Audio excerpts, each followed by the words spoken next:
So Steve, we have to talk about the gun. What was that like to fire, and tell us about that?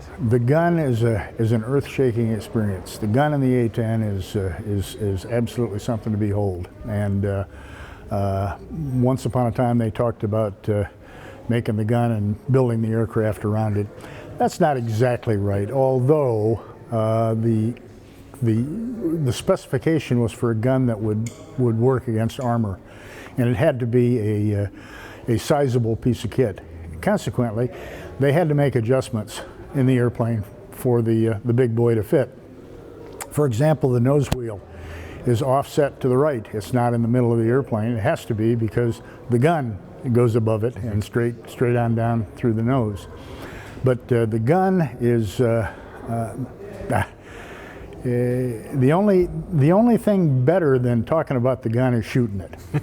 The gun was absolutely superb, and we learned that from the very first time we used it. I have to give you a little sample or a little comparison here, because I flew the Phantom with the M61 Vulcan, a Gatling gun, very capable gun, and the M61 used one of these. Okay.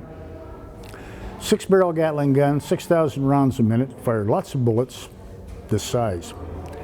Now, the Hog. The Hog fires 4,200 rounds a minute. That is 70 per second for those of you who don't do lots of math. 70 per second of these. Crikey. Now that is a big difference, isn't it? It is a big, big difference. And you can tell. Now the gun is, it's bolted onto the airplane. You don't have to bore sight it, you don't have to fiddle around with it, it's there. It's highly accurate. It works off a gun cross in the heads-up display. You don't have to adjust it. You may have to adjust a little bit for wind, but it's harmonized at 4,000 feet.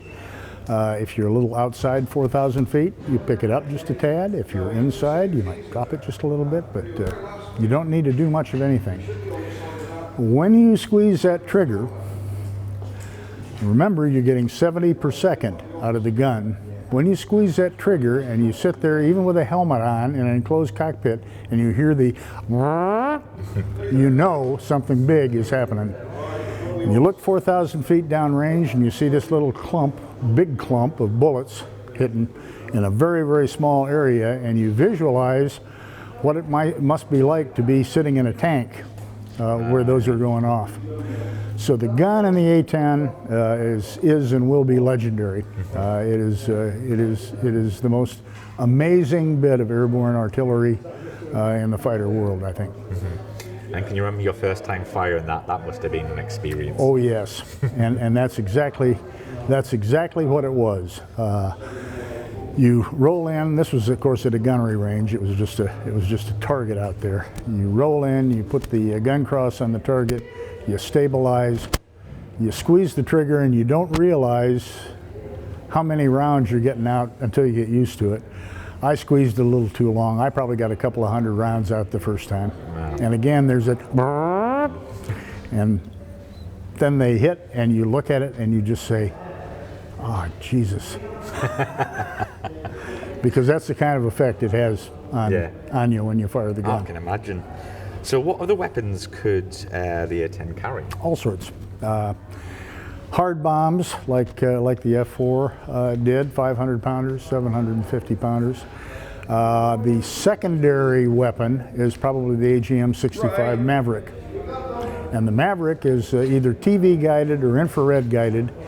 It's a missile. They're on a different hook. And you basically lock onto the target with your TV or your infrared and launch the missile, and it goes there. It's very, very accurate. Does a great job. Once again, it's good against armor. It'll punch great big holes in a tank, and it's great. The A-10 also carries all sorts of other stuff. In recent years, this is another thing we had to talk the Air Force into, they put sidewinders on it for self-protection, for air-to-air. Didn't want to do that. You know, there's some kind of mystique about being in an airplane with a pointy nose. Only they can shoot at other airplanes. But interesting fact that I delight in talking about during the Gulf War, which unfortunately I didn't get to take part in. Under the Gulf War, the F-15s got a lot of kills air to air. The A-10 got helicopters. Yep. And the shiny, pointy-nosed Viper F-16 got absolutely zippo. They wouldn't be liking that, would they? No, they wouldn't. Great stuff.